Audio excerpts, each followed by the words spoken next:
Hello மக்களே, நம்ம இன்றைக்கி தக்கடி எப்படி செய்யுதுன்னு பார்த்துடலாமா? ஃபஸ்ட்டு வந்துட்டு பார்த்திங்கன்னா, நம்ம அரிசி மாவு எடுத்து வச்சுருக்கோம். அந்த அரிசி மாவில் நம்ம கொஞ்சமாக உப்பு சேர்த்துட்டு ஹாட் வாட்டர் நான் எடுத்து வச்சுருக்கேன். அந்த ஹாட் வாட்டரை நம்ம நல்லா மிக்ஸ் பண்ணி உங்களுக்கு எந்த ஷேப்பில் வேணுமோ நீங்கள் அந்த ஷேப்பில் நீங்கள் பிடிச்சி வச்சுக்கலாம். நாங்கள் ரவுண்டாகவும் நீட்டாகவும் எடுத்து வச்சுருக்கோம். இப்போ ஒரு கடாய் எடுத்துக்கோங்க. அதில் தேவையான அளவுக்கு நீங்கள் எண்ணெய் சேர்த்துருங்க. அதில் பட்டை வகைகள் நம்ம சேர்த்துக்கலாம்.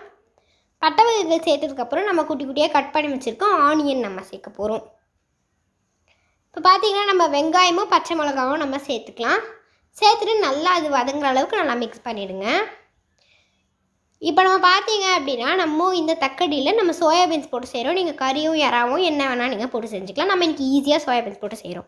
இப்போ வெங்காயம் வதங்கினதுக்கப்புறம் நம்ம தக்காளியும் கொத்தமல்லி புதினா சேர்த்துட்டு அது வதங்கினதுக்கப்புறமா 1 டீஸ்பூன் இஞ்சி பூண்டு பேஸ்ட்டு அது நல்லா வதங்கினதுக்கப்புறமா நம்ம எடுத்து வச்சுருக்க குட்டி குட்டியாக கறி மாதிரி கட் பண்ணி வச்சுருக்க சோயாபீன்ஸ் சேர்த்துட்டு நம்ம மசாலா மஞ்சத்தூள், மிளகாய்த்தூள், கரம் மசாலா, மல்லித்தூள், கொஞ்சமாக மேகி மசாலா சேர்த்துக்கலாம். அப்போ தான் நல்லா ருசியாக இருக்கும். நல்லா சேர்த்துட்டு 1 லிட்டர் தண்ணி அம்மா இதில் சேர்த்துருக்காங்க.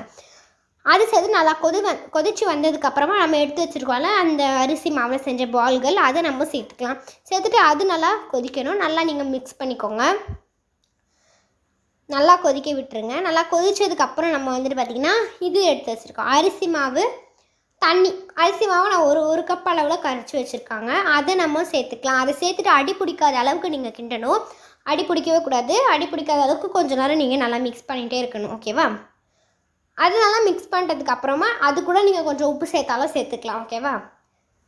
தேவையான அளவுக்கு நம்ம அது கூட கொஞ்சமாக உப்பு சேர்த்துட்டு இதையும் நல்லா நீங்கள் மிக்ஸ் பண்ணிக்கோங்க. இப்போ பார்த்தீங்கன்னா நான் கொஞ்சம் நேரம் கொதிக்க விட்டு எடுத்திங்கன்னா நம்ம கம தக்காளி ரெடி ஆகிடும். நீங்களும் மறக்காமல் வீட்டில் டைம் பார்த்து எப்படி இருக்குன்னு கமெண்ட் சொல்லுங்கள். Like and share, subscribe. டாடா பை.